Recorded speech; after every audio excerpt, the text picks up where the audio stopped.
So we've got here our very own Kortney Dalrymple. Spell that if you want to. She's with our GSSI lab in Bradenton at IMG Academy. She's a CSCS certified with the NSCA.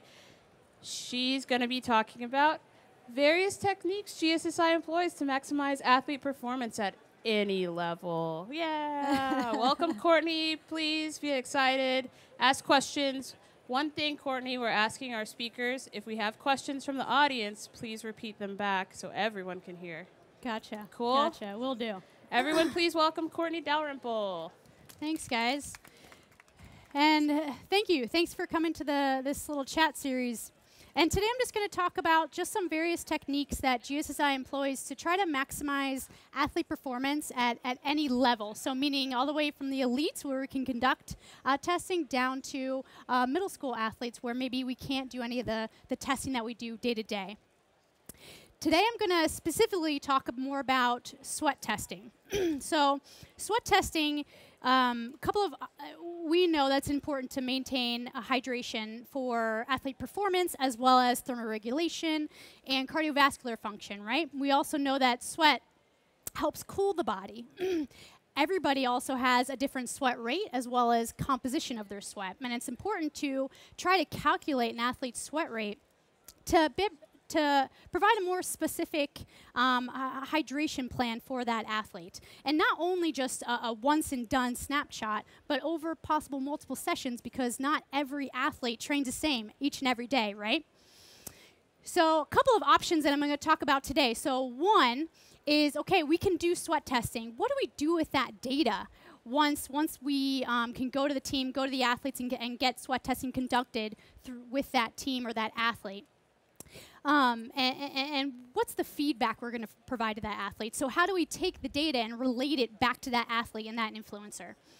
The second option is, okay, hey guys, we work at a middle school and we can't do sweat testing. We don't A, have the budget or B, have the staff to do sweat testing. So how do we still relate the message of the importance of maintaining hydration during exercise? So the first one I'm going to talk about is this scenario, okay? So we can do sweat testing.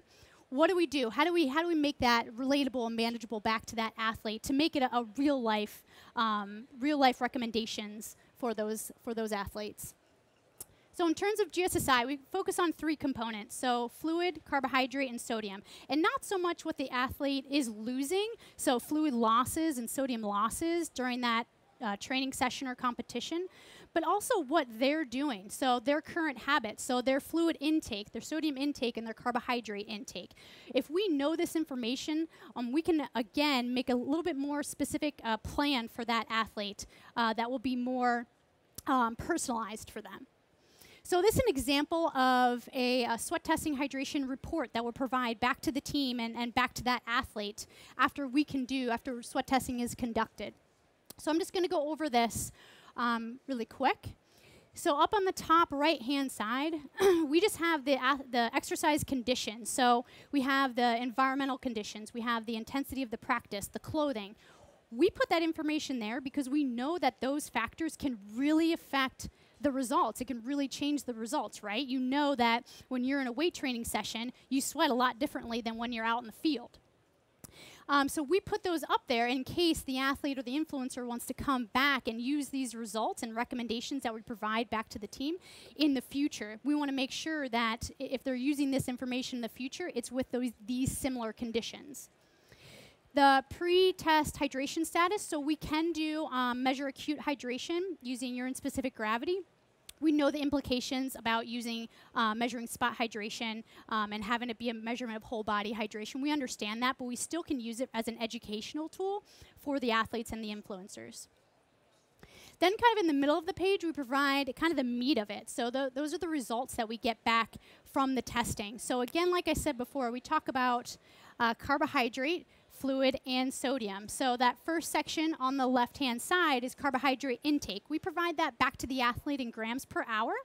And then we provide a goal for that athlete. And that goal is based on the duration of exercise as well as the intensity of that exercise session, that training session. Sweat rate, we provide that back in liters per hour. And we have classifications for the athletes as well. And this is based on the athlete athlete's age as well as sport. And these are from the Gatorade Sports Science Institutes. We have some normative values, normative data we've collected over a number of years. And that's how we have our classifications, and that's how we classify these athletes.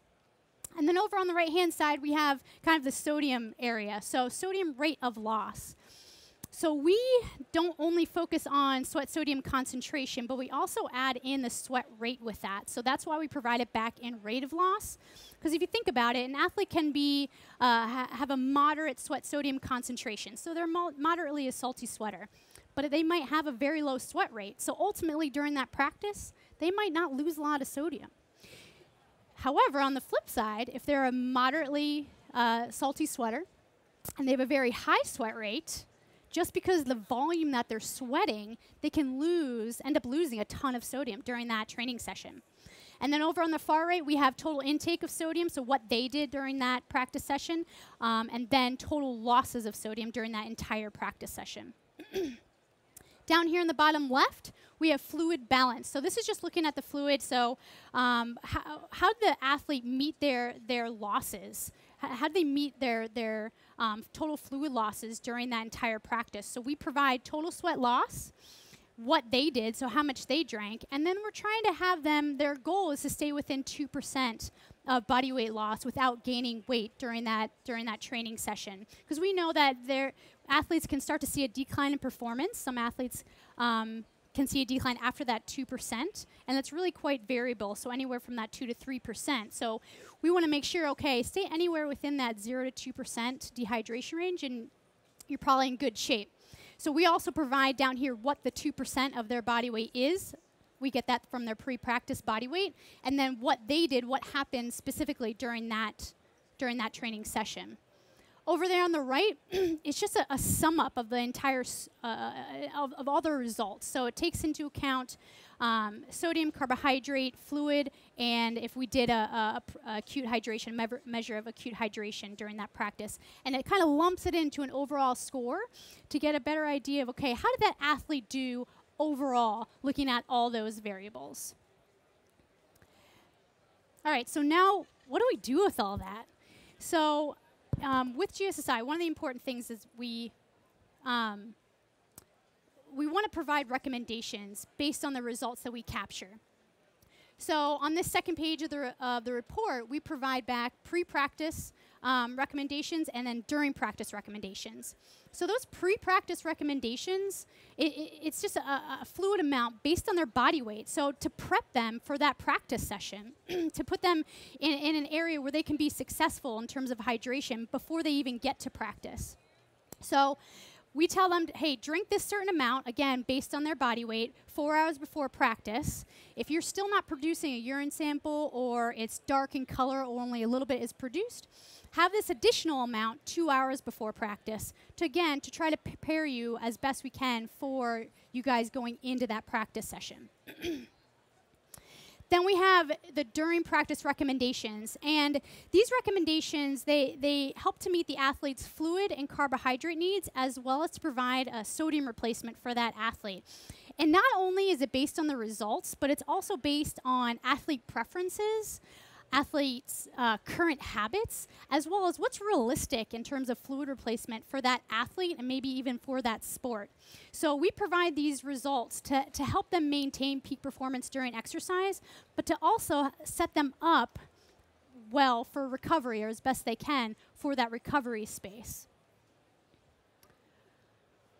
So what are some options, you know, if sweat testing can't be conducted, if you work at a middle school or at a high school and you just don't have the staffing, you don't have the time, you don't have the budget to do this kind of stuff? How can you still kind of portray the importance of maintaining hydration, appropriate hydration levels during exercise session, during practices and games? So one option, and I'm going to provide a couple options for you guys. If you're a person who likes the numbers, the athletes like the numbers, the coaches like the numbers, you can still work with numbers without having to have a whole team come in and conduct sweat testing on your group. So something as simple as daily body weights. You know, like when we have athletes come to us, that's kind of the first thing we ask. Hey, do you do daily body weights? Just to get a gauge of how they're maintaining their fluid balance during that practice. If you have the athletes jump on a scale, minimal clothing before practice, and they're only drinking fluids during that practice, have them jump on the scale again in that same attire. How much weight are they losing? Are they staying within 2% of their pre-practice body weight? If they are, they're probably doing a pretty decent job in maintaining fluid balance during that practice. You can also identify those higher risk athletes by just doing daily body weights. So if they're continuously losing a few 3, 4, 5 pounds over that 2%, that might be a higher risk athlete that you need to maybe pay a little bit more attention to during practice or during a game.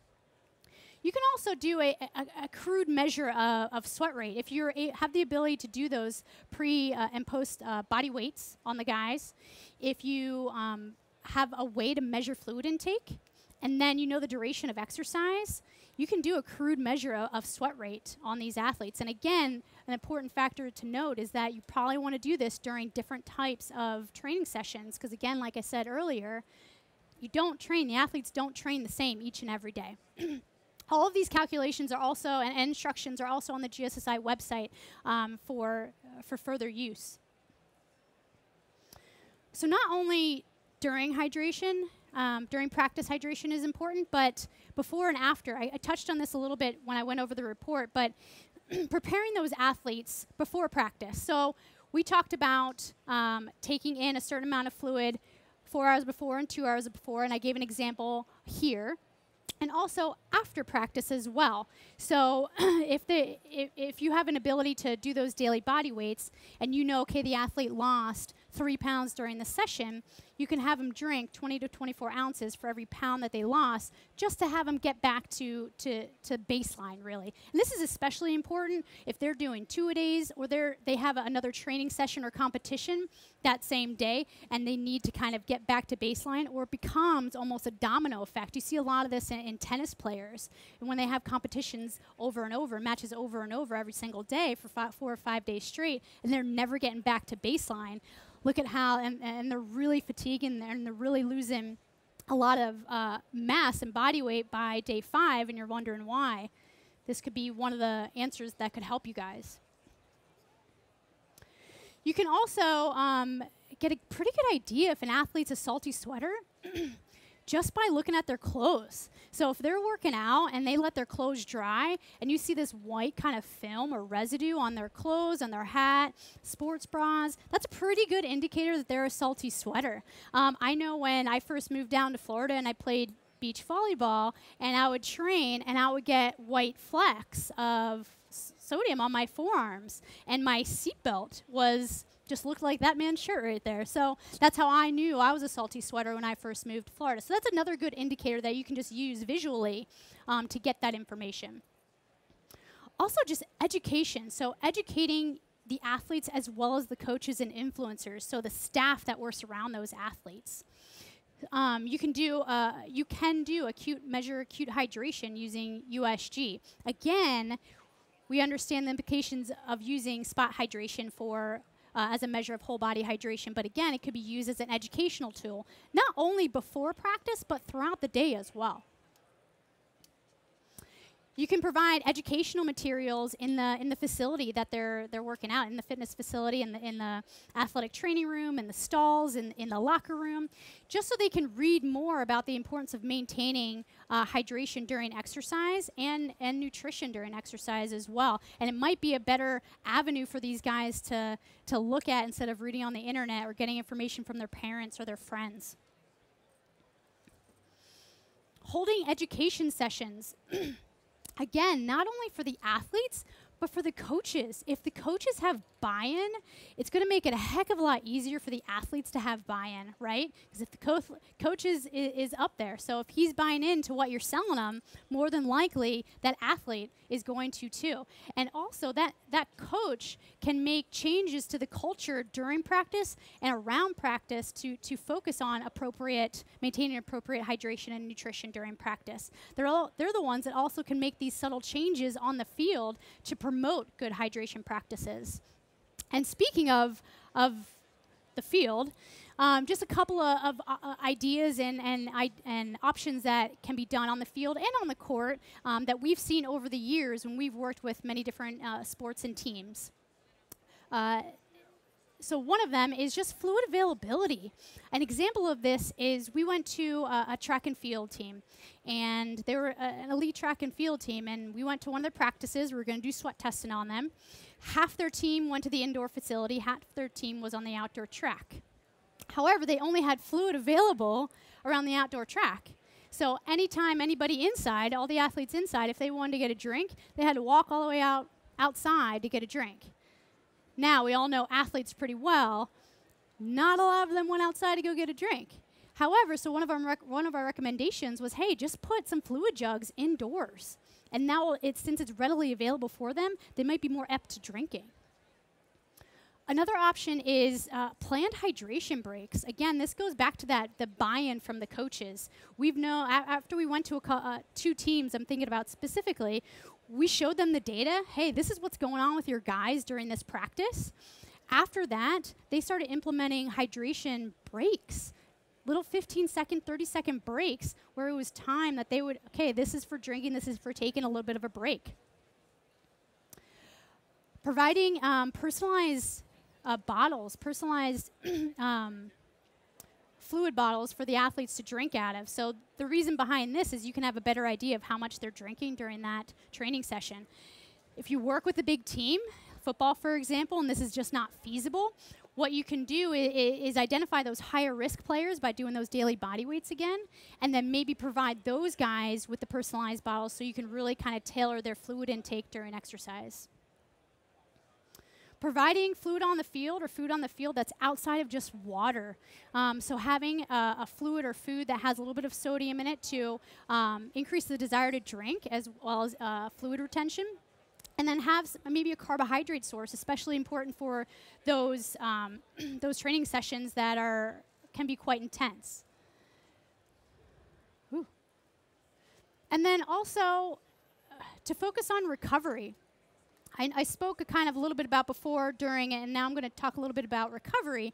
But recovery is also important. When we went to a couple of teams, we know that we've seen that literally these guys are walking off the field and there's a table full of just products and slushies and fluids. And basically it's just to start the recovery process for these guys and have them focus on, okay, now my body has to recover for that 3-hour practice that I just went through. So fluid options, carbohydrate, protein options for these guys. And then again, with recovery, we know that maintaining appropriate hydration during exercise is important, but also could be quite impactful in the recovery space as well. So if the athlete isn't starting out at a huge deficit in recovery, their recovery needs might be less, and they might be able to focus on other nutrients. So the next goal, one of the next goals for GSSI is to really dial in on this recovery status for athletes. So the goal is going to be to provide assessments of recovery status on the athlete. And then based on the results from these assessments that we're going to do, provide nutritional recommendations or physical modalities to help accelerate or enhance the recovery process. So hopefully more to come on this in the future, and maybe next time we're doing an expert chat, it can be on hydration and nutrition in the recovery space. So thank you guys. Happy to take any questions, anything you guys might have.